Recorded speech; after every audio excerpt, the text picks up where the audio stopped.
Alors, comment on fait pour présenter une information de manière purement factuelle sans que notre propre opinion ne vienne s'en mêler?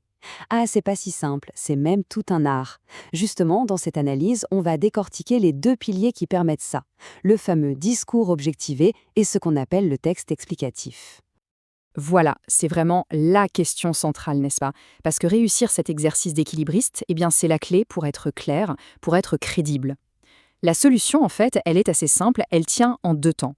D'abord, on a un outil, et ensuite, on a un produit qui est fabriqué avec cet outil. Allez, on regarde ça de plus près. Alors on commence par le commencement, l'outil. Le premier concept qu'il faut absolument saisir, c'est celui de discours objectivé. Pensez-y comme la méthode, la technique de base, le mode d'emploi pour rester neutre. En gros, l'idée, c'est quoi? C'est de mettre en pause ses émotions, son avis personnel. Le but du jeu, c'est de laisser les faits parler. Juste les faits, sans aucun filtre. Et ça, c'est une vraie discipline. Ça demande un effort, à la fois dans sa tête et sur le papier. Le point crucial, vraiment, c'est cette idée que l'auteur, eh bien, il s'efface. Sa voix personnelle, hop, elle disparaît. Elle laisse toute la place aux faits. Et seulement aux faits, présentés de la façon la plus neutre, la plus claire, la plus précise possible. C'est un peu comme se mettre en retrait volontairement. Pour le dire autrement, imaginez un projecteur. Dans ce cas, il n'est pas du tout sur la personne qui parle, non. Il est braqué sur le message, sur l'information. On se fiche de savoir qui parle. Ce qui compte, c'est ce qui est dit. C'est vraiment ce basculement de focus qui fait toute la différence. Regardons un exemple tout bête. Cette phrase, elle fait quoi? Elle décrit. Elle définit un processus, c'est tout. Il n'y a pas le moindre jugement de valeur là-dedans. C'est un fait, point final. Ah, là, la comparaison est flagrante, non? D'un côté, on a une définition pure et dure, neutre. De l'autre, on a une opinion, un jugement de valeur. C'est le mot « excellente » qui fait tout basculer. D'un coup, la ligne de démarcation entre informer et donner son avis, elle devient hyper claire. Ok, donc on a vu l'outil, maintenant passons au résultat. Si le discours objectivé, c'est la recette, quel est le gâteau qu'on prépare avec?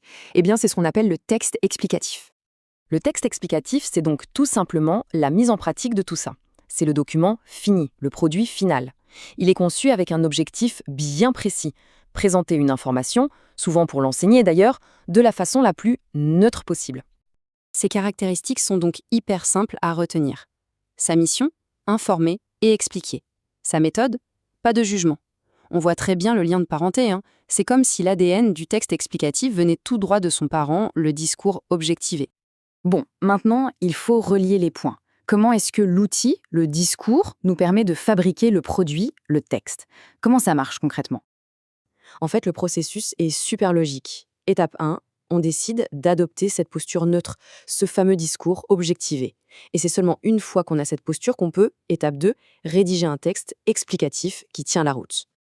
Donc pour résumer de façon ultra simple, le discours objectivé, c'est comment on écrit, c'est la manière neutre. Le texte explicatif, c'est ce qu'on écrit, c'est le type de texte qui utilise cette manière. C'est ça la grande distinction à avoir en tête. L'un, c'est la technique, l'autre, c'est le résultat.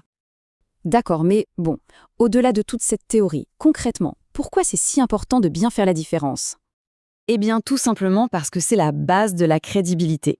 Peu importe le contexte, que ce soit à l'école, au travail ou même dans une discussion perso, savoir présenter les faits sans y mélanger son opinion, ça inspire tout de suite confiance. Ça rend le message plus clair, plus solide. Et pour conclure, une petite question pour la route. Dans la vie de tous les jours, où est-ce que ce discours objectivé est vraiment indispensable? Et à l'inverse, où est-ce qu'on sent qu'il manque cruellement?